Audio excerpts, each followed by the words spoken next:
اپنے ملک کے امن کے لیے بات کرتے ہوئے، تقسیم نہیں اتحاد کی بات کرتے ہوئے مؤدبانہ انداز میں 4-5 سوال اٹھائے تھے، اور آج وہ سوال میں آپ کے سامنے رکھنا چاہتا ہوں، کیونکہ بیک گراؤنڈ کا پتہ ہوگا، ماضی کا پتہ ہوگا، تو اس سے سیکھ کے ہم مستقبل کے بہتر فیصلے کر سکتے ہیں۔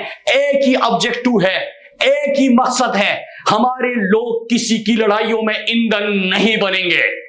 تو 4 سوال اس وقت میں نے پوچھے تھے۔ پہلا سوال یہ تھا کہ کیا آپ نے سرحد پار کوئی وفد بھیجا ہے؟ اگر وفد بھیجا ہے تو اس میں کون لوگ ہیں اور کن نکات پہ آپ کی بات چیت ہو رہی ہے؟ دوسرا سوال یہ تھا کہ خیبر پختونخوا کی حکومت تو تحریک انصاف کی تھی، ملاکنڈ ڈویژن سے ہم نمائندے تھے، لوگوں نے ہمیں منتخب کیا تھا، تو آپ نے پھر کن لوگوں وہاں پہ بھیجا ہے؟ تیسرا سوال یہ تھا کہ سرحد پہ تو باڑ لگ چکی ہے، تو پھر یہ لوگ واپس کیسے آئیں گے اور کیوں آئیں گے؟ چوتھا سوال تھا کہ کیا فاٹا مرجر کو واپس لینے کے حوالے سے بھی بات ہوئی ہے، اور اگر ہوئی ہے تو ہمیں تو بتایا گیا تھا کہ فاٹا مرجر کے خلاف تو بین الاقوامی طاقتیں ہے، تو آج آپ اس نقطے پہ کیسے بات کر سکتے ہیں؟ پانچواں سوال تھا کہ امریکہ افغانستان سے وڈرال کے بعد وہ یہاں سے پھر بھی نہیں نکلتا، تو کیا امریکہ کو اڈے دینے یا ایئر سپیس دینے کے حوالے سے بات ہوئی ہے تاکہ اس خطے میں طاقت کی توازن کی یا طاقت کی جو لڑائی ہے اس میں ایک دفعہ پھر سے وہ گیم کھیلی جائے؟ یہ 5 سوال میں نے پوچھے، ان سوالوں کے جواب نہیں ملے۔ میں نے D G I S P R کو ٹیگ کیا، امپورٹڈ وزیر داخلہ سے سوال پوچھا، امپورٹڈ ڈیفنس منسٹر سے پوچھا، امپورٹڈ فارم منسٹر سے پوچھا، امپورٹڈ پرائم منسٹر سے پوچھا، وہ خاموش رہے، اور یہاں تک کہ اگست کا مہینہ آ جاتا ہے اور پھر سے سرحد پار سے سرگرمیاں شروع ہو جاتی ہے، ہمارے خدشات خطرات میں اور حقیقت میں بدل جاتے ہیں، لیکن پھر اس کے بعد اگست کے پہلے ہفتے میں انٹیریئر منسٹر کا بیان آ جاتا ہے کہ یہ جھوٹ ہے، پروپیگنڈا ہے، سوات میں کوئی واپسی نہیں ہو رہی۔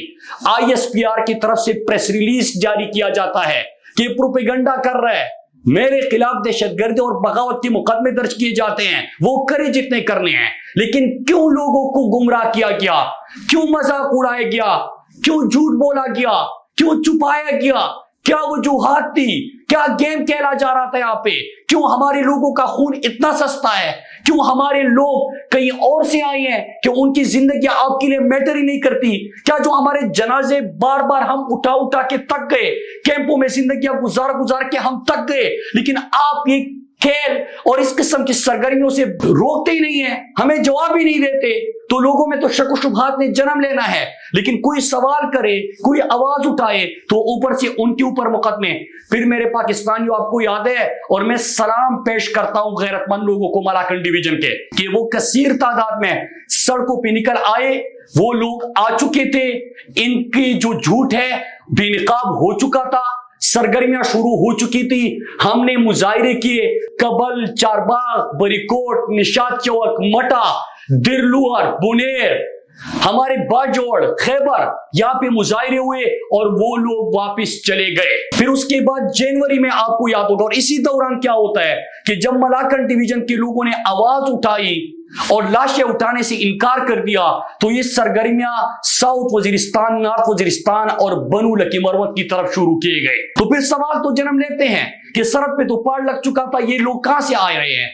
پھر اگر ملاکنڈ ڈویژن کے لوگوں نے غیرت دکھائی، کڑے ہو گئے اپنے امن کے لیے، پاکستان کے امن کے لیے، تو پھر اس کے بعد کیوں یہ لوگ دوسری طرف آ سکتے ہیں؟ اس وقت ہم کیا کر رہے تھے؟ بارڈر کے اوپر جن کی ذمہ داری ہے وہ کیا کر رہے تھے؟ تو پھر اس کے بعد یہاں سرگرمیاں شروع ہو جاتی، لیکن جنوری کے مہینے میں نشاط چوک میں کھڑے ہو کے میں نے آپ سب کے سامنے ایک بات کی تھی کہ جب برف پگھلے گی تو یہاں پہ گرمی بڑھے گی، اور وہ کہہ رہے ہیں کہ برف باری کے بعد ایک دفعہ پھر سے یہ لڑائی اور یہ جنگ ہمارے علاقوں میں لائی جائے گی۔ اور وہ کل آپ لوگوں نے دیکھا کہ کل کس طریقے سے وہاں پہ حملہ ہوا، پھر جھوٹ بولا گیا، پھر شارٹ سرکٹ کہا گیا۔ تو میں یہاں پہ یہ آپ سب کو جمع ہونے کا ہمارا ایک مقصد ہے، میرے پاکستانیوں یاد رکھیے گا، ہم نے اس دفعہ جس طرح ہم نے کیا تھا اگست سپتمبر میں کہ اپنے ساتھ پورے پاکستان کو ملایا تھا، ہم نے کسی کے پروپیگنڈے میں نہیں آنا، ہم نے کسی کی گیم پلان کا حصہ نہیں بننا, ہم نے اپنے امن کے لیے آواز اٹھانی ہے. مجھے جو یہ دھمکیاں دیتے کہ اس کو مائنس کر دو کیونکہ یہ لوگوں کو متحد کرتا ہے, تو میں آپ سب کو بتاتا چلوں, اور ان لوگوں کو جو یہ سوچ رکھتے ہیں کہ یاد رکھو میری زندگی میری لوگوں سے وابستہ ہے, میں ان لوگوں میں سے ہوں, یہ میرے لوگ ہیں, یہ میرا ملک ہے, یہ میری زمین ہے. اگر یہ بے گھر ہوں گے تو میں بے گھر ہوں گا, اگر ان کے جنازے اٹھیں گے تو مجھے تکلیف ہوگی, میرے جنازے اٹھیں گے. اگر میرے لوگوں کے اوپر کوئی میرے ماں بہنوں کو کہ سر سے چادر کھینچے گا تو وہ مجھے تکلیف ہوگی, میرے لوگ ہیں, میں یہ برداشت نہیں کر سکتا. ہم اس کے لیے کھڑے ہوں گے. ہماری زندگیاں, ہماری غمی خوشی یہاں پہ سب کے متحد ہے. کوئی ملیشیا اور لندن اور امریکہ میں ہماری جائیدادیں نہیں, ہم نے ان لوگوں میں سے رہنا ہے, اس میں زندگی گزارنی ہے, ان کے ساتھ ہمارا جینا مرنا ہے. اور میں آپ سب کو بتاتا چلوں, میں یہاں سے اپنے پورے پاکستان کو اپیل کرنا چاہتا ہوں. آپ کو یاد ہوگا میں نے کہا تھا, میڈیا سے بھی اپیل کی تھی کہ آپ ہمارے مظاہرے نہیں دکھاتے, آپ ہماری امن کے لیے فریاد نہیں دکھاتے, آپ ہماری خوشحالی ترقی نہیں دکھاتے, آپ ہماری آواز نہیں پہنچاتے. کیا آپ کو انتظار ہے کہ جب جنازے اٹھائے جائیں گے تو اس وقت آپ کیمرے لے کے ہماری لاشوں کو گنے, اس وقت آپ بات کریں گے؟ کیا آپ کو لاشیں چاہیے کہ ایمبولینس میں جب لوگوں کو لایا جائے گا آپ اس وقت لاشیں گنیں گے کہ کتنے لوگ مرے, کتنے زخمی ہوئے؟ اس کے لیے ہمارے پاس نہیں آئے. جنازہ اٹھانے کا اور جنازوں کا انتظار مت کرے. جنازہ کیوں اٹھے میرا, لوگ کیوں مرے میرے, میں بے گھر کیوں ہوں, میری خوشحالی کیوں تباہ ہو, میری ترقی کیوں تباہ ہو, ان چیزوں کا انتظار کیوں کرنا ہے؟ لیکن انہوں نے انتظار کیا کیونکہ ایک تھانے دار ڈنڈا ہلاتا ہے اور جب وہ حکم دیتا ہے تو اس کے بعد تمام میڈیا بھی اس طرف چل پڑتا ہے. میرے میڈیا کے دوستو, میں ان صحافیوں سے مخاطب ہوں جو فیلڈ میں کام کرتے ہیں. آپ نے تمام چیزیں خود اپنی نظروں سے دیکھی. پہلے کہا جاتا ہے کہ آلات ٹھیک ہے, پروپیگنڈا کر رہا ہے, اس کو گرفتار کر دو, اس کو مار دو, جو آواز اٹھاتے ہیں اس کو دبا دو. پھر اس کے بعد کہا جاتا ہے کہ آلات خراب ہو گئے تو کس نے کیے. پھر بات کریں گے کہ آپریشن کرے کہ مذاکرات کرے. پھر آپ کے شہر آ کے آپ سے پوچھا جاتا ہے, آپ کے گلے میں ہار ڈال کے, تعویذ ڈال کے, شناختی کارڈ کو تعویذ بنا کے آپ سے پوچھا جاتا ہے کہ کہاں سے آئے ہو. وہ بھائی تم کہاں سے آئے ہو, پہلے تم کہاں تھے جب میں امن کی بات کر رہا تھا؟ پھر آپریشن مذاکرات, پھر لوگ بے گھر, پھر کیمپوں میں زندگیاں, پھر میری ماں بہنوں بیٹیوں کی عزتوں سے جو چادر جو ہے ان سے کھینچا جائے گا سروں سے, پھر میرے بزرگوں کو بے عزت کیا جائے گا, پھر میرے گھروں کے اندر گھسیں گے, گھروں کے چھتوں پہ آئیں گے. یہ نہیں ہونا, اس دفعہ یہ نہیں ہونا. یہ 2007 نہیں ہے, وہ بچے بڑے ہو چکے ہیں, سوشل میڈیا کا دور ہے, اویئرنس ہے, لوگوں میں شعور ہے. تو میرے پاکستانیوں, آپ نے تمام باتیں لوگوں تک پہنچانی, اپنا سچ پہنچانا ہے. پروپیگنڈوں کو چھوڑے, جھوٹ کو چھوڑے, تقسیم کو چھوڑے. ہم نے اپنی لاشیں نہیں اٹھانی, اپنی لاشیں, اپنی زندگیاں نہیں دینی. ہم نے اس دفعہ امن سے جینا ہے اور پورے پاکستان کو بتانا چاہتے, جس طرح ہم بتا چکے ہیں کہ یاد رکھے میرے پاکستانیوں, اسلام آباد, کراچی, لاہور, کوئٹہ کے شہریوں, کہ اگر جنازہ اٹھے گا اور آگ لگے گی سوات میں تو اس کی تپش آپ محسوس کریں گے. جو 2004 میں پہلا آپریشن ہوا وزیرستان میں سلسلہ نہیں رکا, پورا فاٹا سابقہ, پورا خیبر پختونخوا, اسلام آباد میں دھماکے, لاہور میں دھماکے, کراچی میں دھماکے, کوئٹہ میں دھماکے. 80,000 پاکستانی جو شہید ہوئے تھے اس میں پاکستان کے ہر کونے کے لوگ تھے. 7,000 سیکیورٹی فورسز کے جوان شہید ہوئے تھے, اس میں ہر کونے کے لوگ تھے.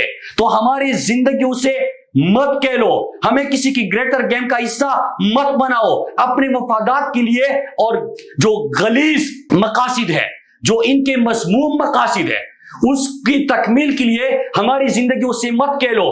ہم سب کا ایک ہی نعرہ ہے, چمو پخپلا خاورا امن غواړو, مون پخپلا خاورا امن غواړو, مون پخپلا خاورا امن غواړو.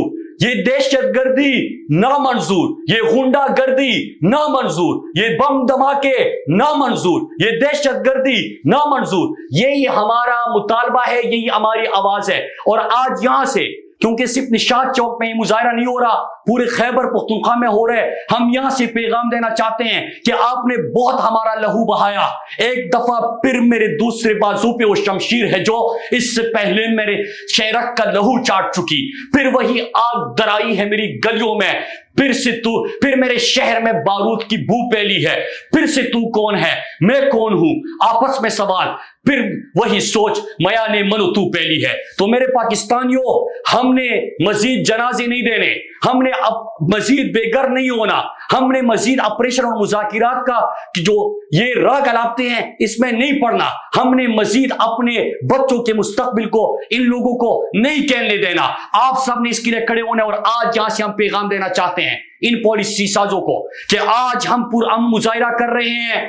اگر آپ نے یہ کھیل بند نہیں کیا، یہ ڈرٹی گیم آپ نے بند نہیں کیے، ہمارے زندگیوں سے جو آپ کھیل رہے ہو وہ بند نہیں کیا، مذموم مقاصد کے لیے جو کھیل رچایا جا رہا ہے یہ بند نہیں کیا، تو آج ہم یہاں پہ مظاہرہ کر رہے ہیں۔ پھر ہمیں جگہ معلوم ہے کہ ہم کہاں پہ مظاہرے کریں گے۔ اگلے ہفتے سے انشاءاللہ خیبر پختونخوا میں ہم ہفتے 10 دنوں تک پورے خیبر پختونخوا میں امن مارچ کا انعقاد کریں گے، اور پھر ان جگہوں پہ ہم امن کا جھنڈا لہرائیں گے، ان جگہوں پہ ہم مظاہرے کریں گے جو میٹر کرتے ہیں، جو بند کمروں میں آپ کے اور ہمارے مستقبل کے فیصلے کرتے ہیں۔ ہم نے مزید اپنے لوگوں کو کسی کی جنگ میں ایندھن نہیں بنانا۔ آپ سب کا بہت شکریہ۔